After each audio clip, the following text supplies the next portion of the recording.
like a cat, I'm indifferent to seeing you here. What is up, you guys? This is All Danny Day 1 on the PS4, and I'm going to be ranking Black Cat out of 100 points. So I'm going to be ranking her out of 10 different areas. So it's going to be damage output, survivability, versatility, AOE effectiveness, single target effectiveness, resource consumption, crowd control effectiveness, trials, farming effectiveness, support effectiveness, and then her total score. So for her damage output, I gave her a 90. The reason why I gave her a 90 is she still got scored really high for it, but she does need to be a little bit more geared than some characters to actually put out nice damage.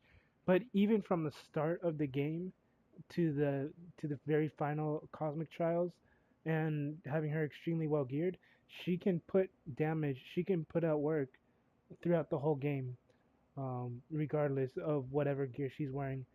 But like I said, she did get a 90 just because her damage is above average, is what I would say. Her damage is above average.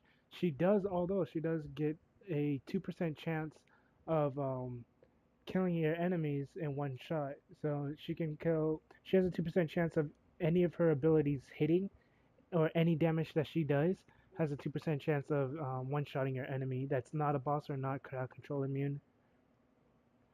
Now for the next one, survivability, I gave her a straight 100. The reason why I gave her 100 is because she gets 9 lives, and not just that, but she can also go invisible.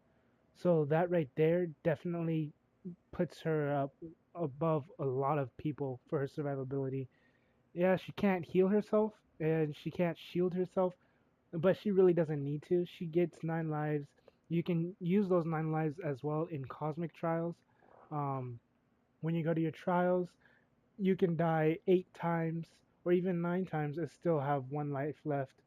Well, technically 1 life. If you die after 9 lives, you're done.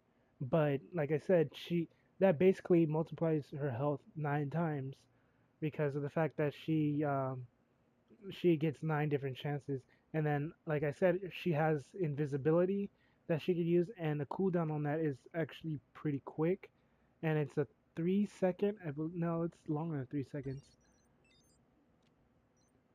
But it's not just her ability, Master Thief. So Master Thief is a two. No, it's a 5 second duration and a 30-second cooldown. But it's not the only ability that puts her into stealth. Her dodge ability puts her into stealth for 5 seconds as well. So she can pretty much keep herself invisible for as long as she'd like. Now the next thing is her versatility. I gave her a straight 100 as well in her versatility because she can go with 3 different builds, technically 3 or 4, however many there is. Um, I've only come up with 3 builds, but she has her gadget build, the one I'm using right now.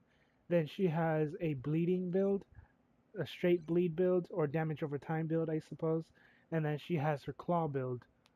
And all 3 of those are very, very, very good. Super versatile. She also has a stealth build. I suppose you can put it as a stealth build. Um, you'll have to utilize using stealth a lot and being a stealth to put out a lot of damage. But regardless, I mean she definitely deserves the 100 in her versatility because I mean she all 4 of those builds are viable and they help and they work.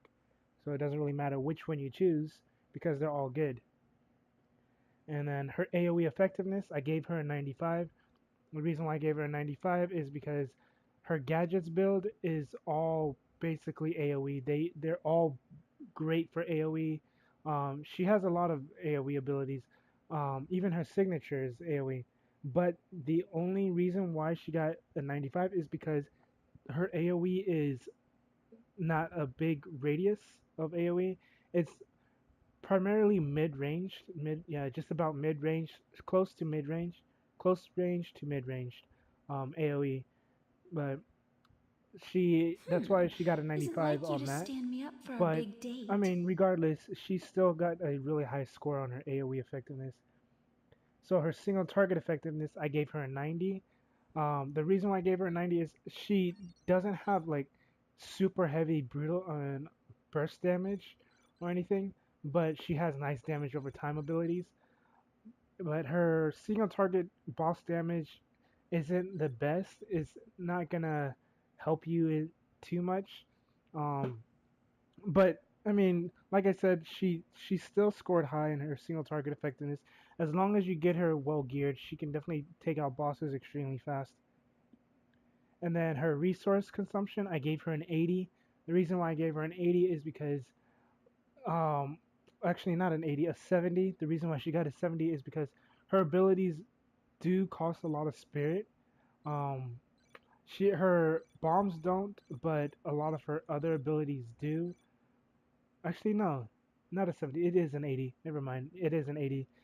My bad, you guys. She does have an 80 because her gadgets don't use any what's it any spirit, but her claws and her bleed builds do use resources. So that's the only reason why I scored an 80 on her.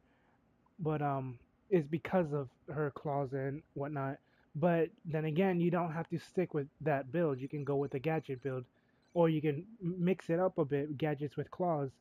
Um, if anything, I would just if you're having problems with her resources, just spec into her resource in her Infinity or Relic of Gibrim, and resource shouldn't be a huge issue for you.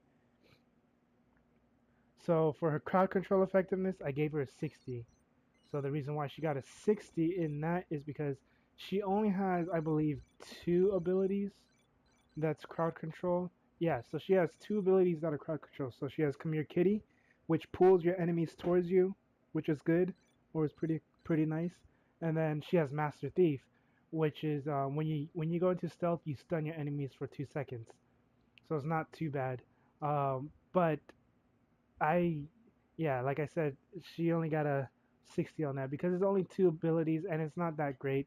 Um, 2 second stun is good. It helps. It saves people, but it isn't enough. And being able to pull enemies is isn't that great, I suppose.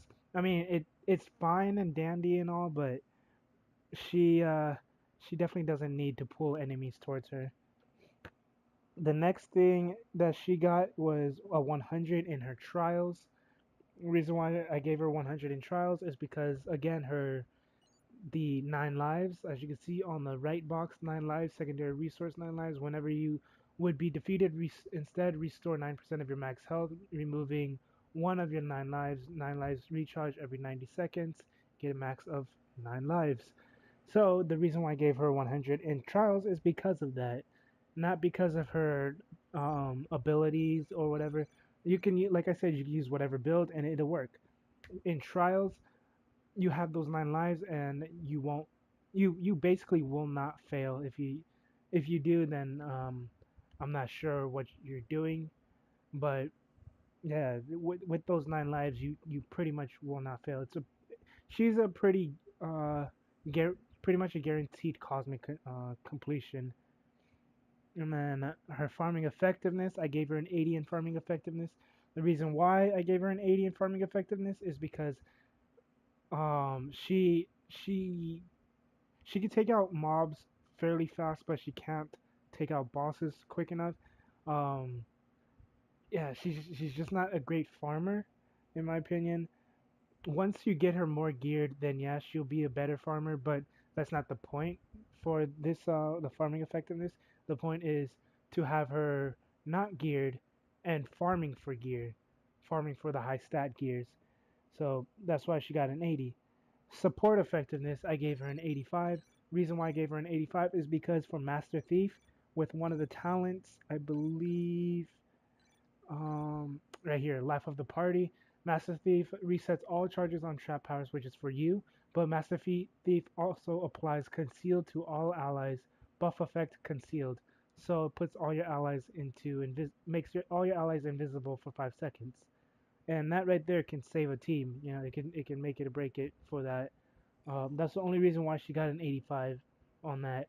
I mean, I suppose the one shots also could be somewhat counted as a support and the stun from Master Thief as well can be technically a support ability, but mainly being able to put your allies invisible is what got her all the way up there.